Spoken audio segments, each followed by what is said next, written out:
Dans cet épisode, vous verrez que Pawan planifie contre Rishi. Pawan veut le tuer, mais Sanoli l'arrête. Sanoli dit à Pawan que si la police attrape le tireur, elle l'attrapera aussi. Pawan dit « Que dois-je faire ?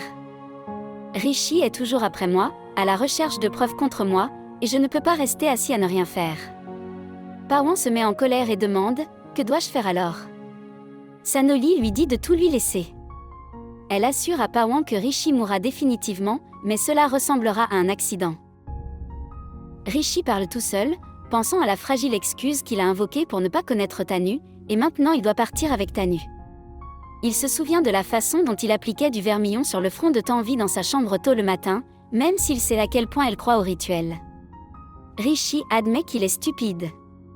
Il appelle Tanvi, et Tanvi est choquée de voir son appel alors qu'elle fait du shopping avec la mère de Pawan. La mère de Pawan lui dit de répondre à l'appel. Tanvi décroche et Rishi dit qu'il a appelé pour s'excuser. Tanvi dit qu'elle ne peut pas parler pour le moment car elle fait du shopping avec la mère de Pawan et met fin à l'appel après lui avoir donné le nom du magasin. Rishi veut désespérément parler à Tanvi et décide d'aller au magasin qu'elle a mentionné. Pendant ce temps, Pawan surprend Sanoli avec une célébration d'anniversaire en apportant des fleurs et un gâteau. Mais Sanoli n'est pas content. Lorsque Pawan demande pourquoi, elle exprime sa peur d'être attrapée. Pawan la rassure en lui disant que Tanvi fait du shopping avec sa mère. Sanoli dit qu'elle veut aussi faire la fête, mais pas dans un endroit où il risque de se faire prendre. Pawan lui demande de célébrer de cette façon une dernière fois, promettant qu'à partir de l'année prochaine, ils célébreront ensemble avec Tanvi et leur enfant. Le meilleur ami de Neha vient et dit à Swati que le mariage de Neha a lieu dans 4 jours. Manta, l'amie de Neha, est très heureuse et excitée de la rencontrer. Swati craint que Manta puisse appeler Neha par son vrai nom devant tout le monde.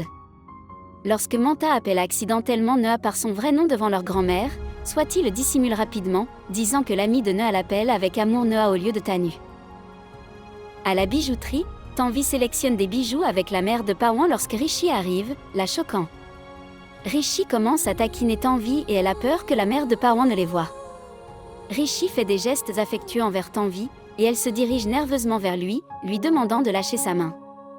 Rishi lui dit que le prêtre a dit que s'il n'épouse pas Tanu avant son 23e anniversaire, il pourrait mourir, et épouser Tanu le sauvera.